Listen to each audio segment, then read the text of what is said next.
All right. So we're here today to talk about estate planning for young adults, particularly those that are off to college at the end of this month.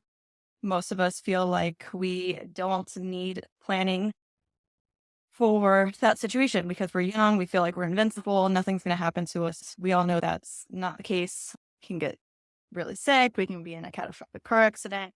Really, anything can happen, and we really should be planning for that. And again, I'm preaching to the choir because I do this for a living and still don't have documents in place. But it's really important to do. We can prepare some documents that we break up into three things that address healthcare, basically any other decision, or your property. Because again, just because you don't own a house doesn't mean you don't have things that you want to go to particular people. So we'll walk through each of those. The first and probably the most important is a durable power of attorney. So again, when most people think of this document, they think of it in a context of older people that become incapacitated because of dementia or old age or whatever the reasoning might be. But again, it can be really helpful for young people if, again, they're in a bad car accident or something happens. But even if you're just like out of the country or doing something and you're like, hey, mom and dad, can you take care of this for me? Whatever it might be. Because in Florida, as soon as you turn 18, you are considered an adult in the eyes of the law. So that means that there's nobody else that could do things for you anymore. Your mom might call and pretend to be you talking to the doctor, but she's technically not supposed to do that. So a durable power of attorney names somebody that can make decisions on your behalf. It is a really powerful document because in Florida, as soon as it is signed, it's valid. So obviously name somebody that you trust. But the perk of this is if something happens, you have somebody named that can handle accessing your bank accounts, that can handle dealing with your lease, that can sell your vehicle if it needs to be sold. Basically, anything you'd be able to do yourself, they can do for you. Talk to the IRS or government benefits that you're receiving, deal with your student loans, like all of these things that somebody's going to need to be able to access if something happens to you. And the flip side of that is the healthcare decision making.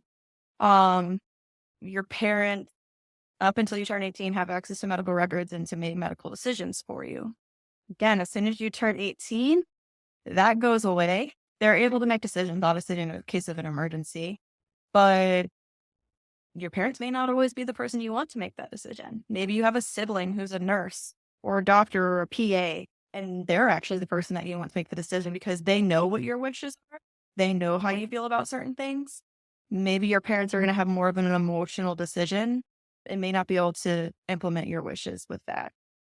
So that's a really good thing about those two documents is you can name somebody besides your parents if that's not who you want, or your legal guardian if that is not who you want.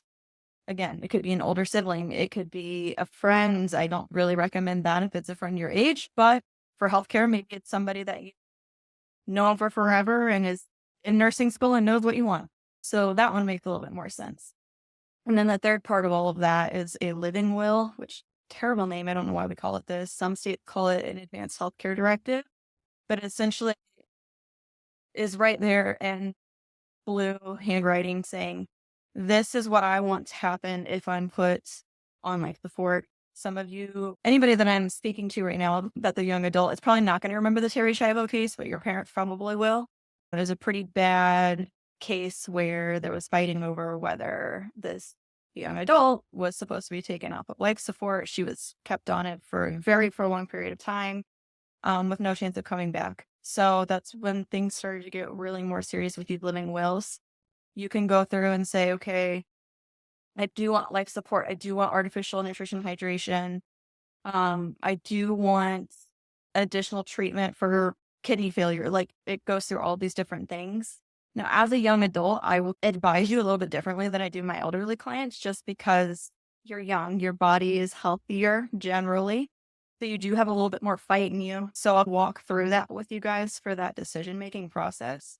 But it's your wish. It's right there in blue ink. And it makes that decision a lot easier for the person that has to enforce it because they knew exactly what you wanted because it's right there in front of them. So all of those documents are really important for young adults because again, as you're turning 18, your parent can't do anything for you.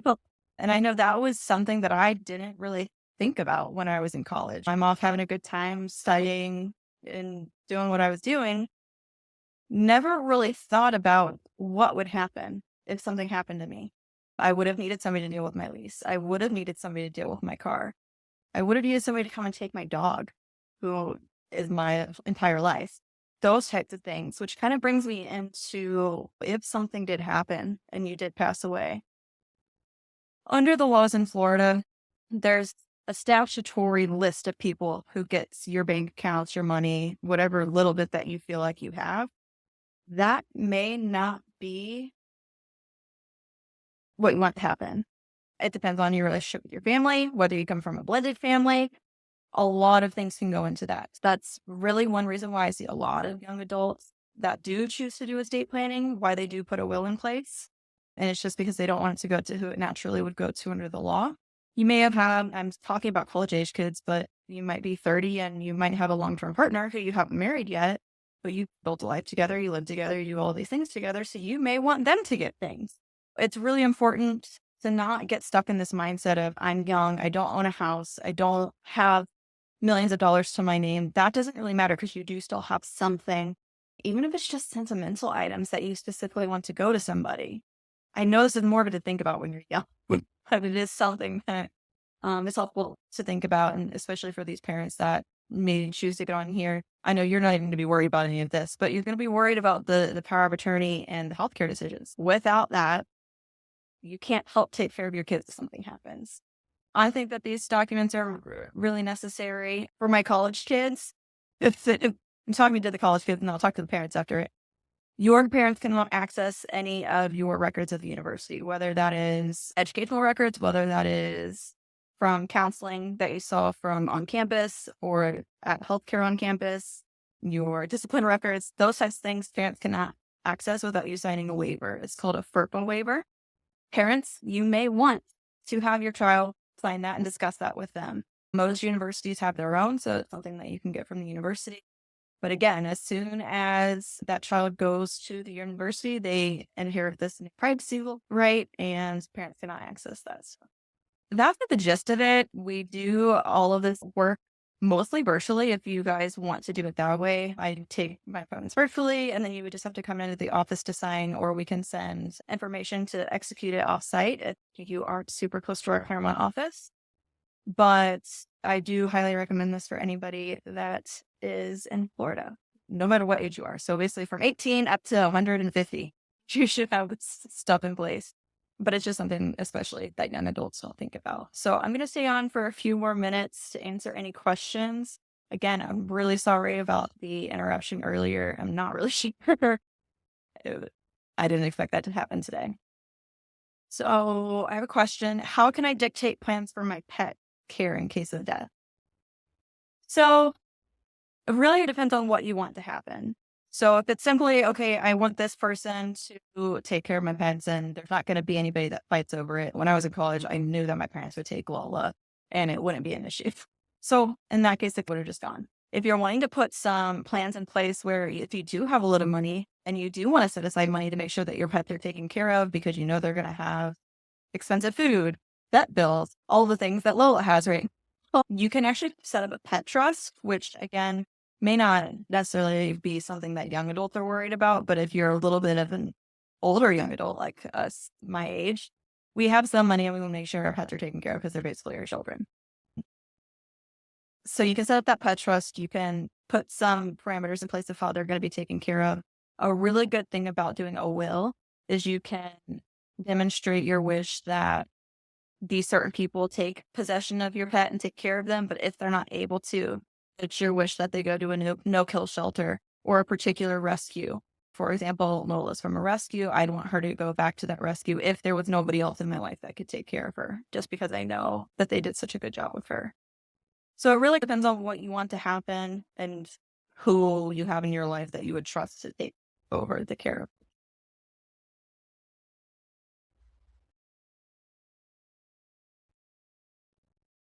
And I'm saying all this in the eyes of a college student, but this really applies to any young adult, 18 up to 30s. It's still going to apply to you. If I make estate plans when I'm in my early 20s that happen to pass in late 30s, can I put any clause to talk about life changes since the creation of my original document? That's a really good question. And it probably depends on what kind of flaws you're talking about. The good thing about estate planning is it, most of it, most types of estate planning are set in stone. You can make changes as time goes on. You can update the documents. Of course, there's changes in law, all of that stuff. Nothing set in stone. If you get married, you come back and you add provisions to your will for your spouse. If you end up having children, obviously that's a really good time to come back and talk to me again and make some updates.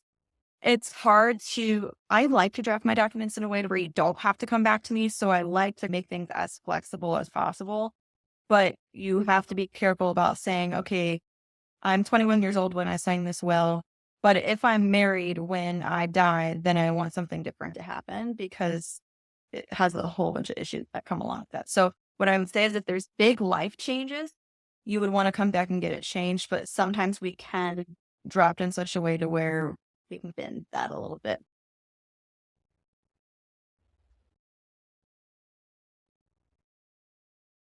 Stay on for a couple more minutes to see if any more questions come through. But if not, thank you for joining me today. I know today was a quick one and we had that whole interruption in the beginning. If you or your loved one or your children are interested in getting this planning done, especially if you're heading to college at the end of this month, give us a call. I'll get you guys taken care of pretty quickly, quick as I can, and we'll make sure you're all taken care of before you go. And like I said, if you happen to be local and you're going to school somewhere else, then we can get it situated where you can do some things offsite as well. I think that is going to be it for today. I hope everyone has a good first day of August, and I will see you guys soon.